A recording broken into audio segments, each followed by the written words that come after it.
Dans cette vidéo, nous allons voir l'interface de Camtasia. Donc, après avoir installé, vous double-cliquez sur le logiciel. Donc, ici, nous allons travailler sur version 2019, Camtasia 2019.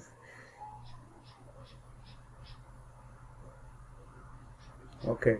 Donc, après avoir ouvert le logiciel, vous allez juste cliquer sur Nouveau projet. Et voici l'interface du logiciel. Nous avons ici tout en haut. Nous avons ici tout en haut la barre des menus. Nous avons ici la barre des menus. Nous avons le menu fichier où nous allons voir comment créer un nouveau projet, ouvrir un projet. Les fichiers récents, par exemple, ou si vous avez déjà eu à travailler dessus. Nous pouvons également enregistrer un projet, importer un projet. Par exemple, vous pouvez travailler sur un projet dans une machine et venir importer directement ici. Vous pouvez également exporter, compresser par exemple, ou compresser, envoyer pour des machines Mac, par exemple. Donc, vous pouvez compresser, envoyer sur un de vos amis pour qu'il continue, par exemple, le montage. Nous avons également ici la partie paramètres du projet, où nous allons voir comment définir les paramètres par le quadrillage de notre projet. Nous avons ici la partie connecter, qui va nous permettre, n'est-ce pas, de se connecter notamment sur le site de Camtasia, pour envoyer, demander de l'aide et télécharger des plugins, etc. Nous avons la partie nouvel enregistrement. Donc la partie nouvel enregistrement nous permet juste de faire un enregistrement, parce que ici nous avons la partie enregistrement, voici tout la longueur enregistrement. Cette partie nouvel enregistrement là nous permet de faire un enregistrement pour envoyer dans le fichier, parce que en fait Camtasia a la partie capture d'écran, donc qui nous permet de faire des enregistrements, par exemple la réalisation des tutoriels par exemple. Donc, on peut faire des tutoriels ici et envoyer à vos élèves et tout. Donc nous avons ici la partie connecter un appareil mobile. Vous pouvez connecter à une tablette, un smartphone, Android. Nous avons ici la partie gérer les thèmes. Donc notamment ça fonctionne avec la connexion. Vous pouvez installer d'autres thèmes pour l'amélioration graphique du logiciel. Nous avons également la partie bibliothèque, qui va nous permettre d'importer des bibliothèques dans Camtasia, d'exporter également. Donc ça peut être des bibliothèques via un site Google Drive par exemple, ou directement depuis une autre machine. Nous avons également la partie production groupée. Nous allons produire des séries de fichiers par exemple, et la partie quitter qui nous permet de sortir du logiciel. Nous avons également la partie le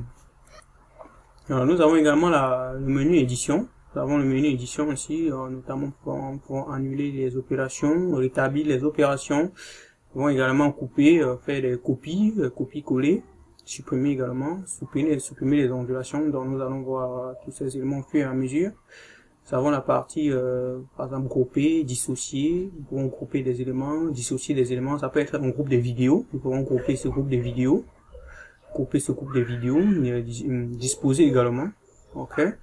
Nous avons la partie modifier. Qui va nous permettre, par exemple, de changer le fond d'une vidéo. Par exemple, changer le fond d'une vidéo ou d'une photo. Nous avons les effets d'animation, les effets de comportement, par exemple les dérivés, les fondus, les sauts de chute par exemple, les surgissements également. Dans l'échelle, nous allons voir ces effets au fur et à mesure. Nous avons également la partie supprimer, qui va nous permettre notamment de supprimer les animations, supprimer les ponts audio, les transitions, les effets vidéo, les effets audio, la vitesse du clip notamment. La partie sous-titres, nous pouvons ajouter des sous-titres à notre vidéo. Mettre des sous-titres en version française. Vous pouvez créer des vidéos, mettre des sous-titres en version anglaise, dans une vidéo au format audio français, mais avec un sous-titrage en anglais par exemple, ou en une autre langue comme le chinois par exemple. Nous avons également la partie marque. Nous pouvons ajouter des marques sur nos vidéos, ou par exemple lorsqu'il s'agit par exemple de cours, nous pouvons ajouter des marques pour plus de précision. La partie des questionnaires, pour ajouter un questionnaire au plan de montage, ça peut être un quiz et autres. Le Smart Focus, que nous allons voir également. La partie affichage, qui nous permet juste de gérer bien notre interface pour mieux visualiser notre projet. Dans la partie affichage, nous pouvons masquer les menus par exemple. Nous pouvons venir là, afficher les menus. Nous avons la partie outils. Là, nous avons le chutier avec les raccourcis. Donc le B qui correspond au fichier, le R qui correspond à la bibliothèque, N qui correspond aux animations. Donc voici encore tous ces éléments-là. Les éléments de la bibliothèque ou encore le fichier, le B qui correspond à la bibliothèque, N pour les animations. Donc vous avez tous ces raccourcis ici. Donc nous avons également la partie masquer les propriétés. Pour masquer les propriétés, là, les propriétés vont disparaître. On peut directement venir cliquer ici pour faire réapparaître les propriétés. Nous allons voir ces éléments. Bon, la partie Canva par exemple, la partie plan de montage chronologique, où pouvons faire un zoom avant, un zoom arrière, un zoom au maximum par exemple.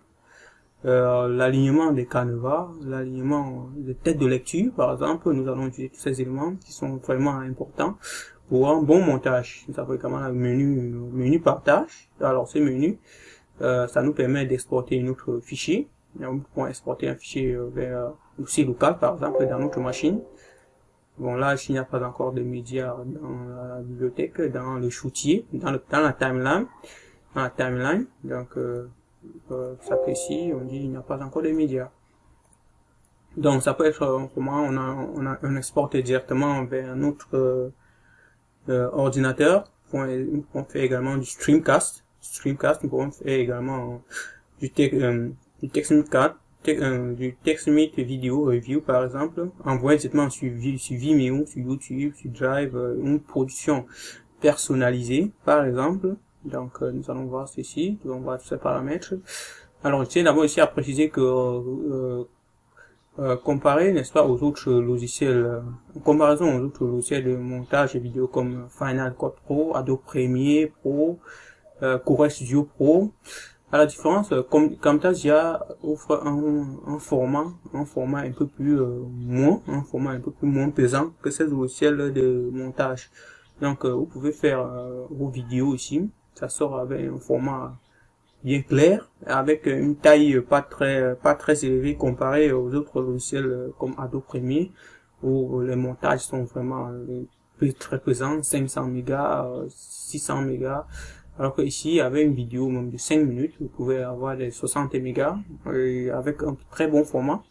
Par exemple, du Full HD, très bon format. Donc, je vous conseille, si vous voulez faire des vidéos, par exemple, vous mettre sur votre chaîne YouTube pour envoyer vos élèves, et ainsi de suite. Vous pouvez utiliser le logiciel Camtasia pour produire ces vidéos. Vous pouvez également faire des montages. Donc, pour des montages plus poussés, vous pouvez faire des montages vidéo pour des productions musicales et autres éléments. Donc nous avons également la partie aide qui nous permet de d'aller chercher de l'aide en ligne. Ça peut être de l'aide en ligne, les didactiques vidéo.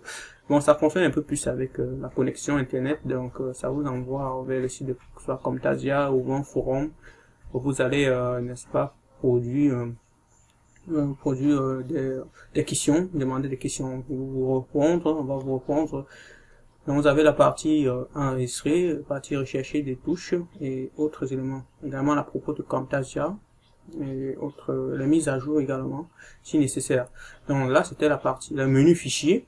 Donc ici nous avons les onglets, l'onglet un élément de bibliothèque qui correspond au fichier, le fichier qui va nous permettre d'importer nos différents éléments dans la bibliothèque, dans notre bibliothèque ici. Nous avons là le fichier, la bibliothèque de Camtasia.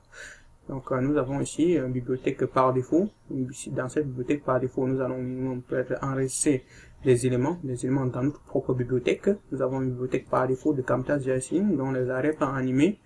Par exemple, cet arrêt-plan, par exemple, on peut dupliquer là. Vous voyez là, nous avons des arrêts-plans animés.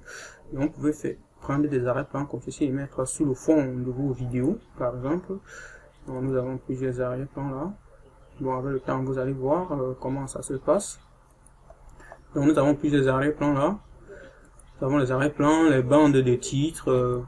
Vous voyez là, nous avons là les bandes de titres. Ok, les bandes de titres pour les présentations.